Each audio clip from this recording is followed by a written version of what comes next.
So imagine a big explosion as you climb through 3,000 feet. Imagine a plane full of smoke. Imagine an engine going clack, clack, clack, clack, clack, clack, clack. Sounds scary. Well, I had a unique seat that day. I was sitting in 1D. I was the only one who could talk to the flight attendants. So I looked at them right away, and they said, no problem. We probably hit some birds. The pilot had already turned the plane around, and we weren't that far. You could see Manhattan. 2 minutes later, 3 things happen at the same time. The pilot lines up the plane with the Hudson River. It's usually not the route.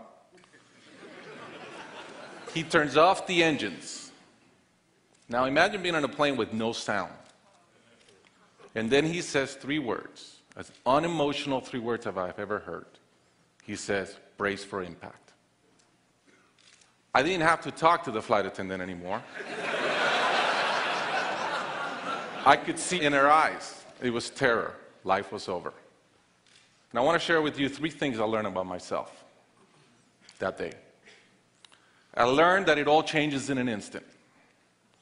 We have this bucket list, we have these things we want to do in life, and I thought about all the people I wanted to reach out that I didn't, all the fences I wanted to mend, all the experiences I wanted to have and I never did.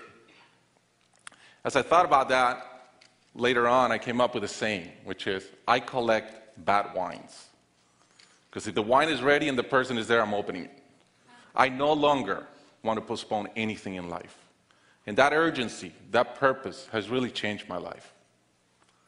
The second thing I learned that day, and this is as we clear the George Washington Bridge, which was by not a lot, I thought about, wow, I really feel one real regret. I've lived a good life. In my own humanity and mistakes, I've tried to get better at everything I've tried. But in my humanity, I also allow my ego to get in. And I regretted the time I wasted in things that did not matter with people that matter. And I thought about my relationship with my wife, with my friends, with people. And after, as I reflected on that, I decided to eliminate negative energy from my life. It's not perfect. It's a lot better. I've not had a fight with my wife in 2 years. It feels great. I'm no longer trying to be right. I choose to be happy. The third thing I learned, and this is as your mental clock starts going 15, 14, 13, you can see the water coming. I'm saying, please blow up. Right? I don't want this thing to break in 20 pieces like you've seen in those documentaries. And as we're coming down, I had a sense of, wow, dying is not scary. It's almost like we've been preparing for it our whole lives. But it was very sad. I didn't want to go. I love my life. And that sadness really framed in one thought, which is, I only wish for one thing. I only wish I could see my kids grow up. About a month later, I was in a performance by my daughter, first grader, not much artistic talent, yet. And I'm bawling, I'm crying like a little kid.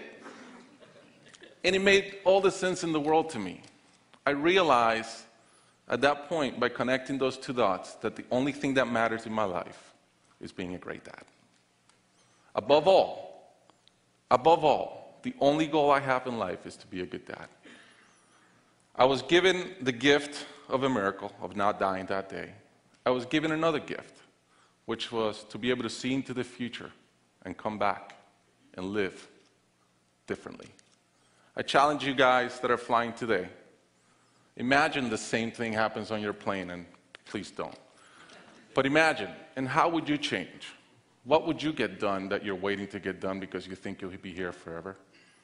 How would you change your relationships and the negative energy in them? And more than anything, are you being the best parent you can? Thank you.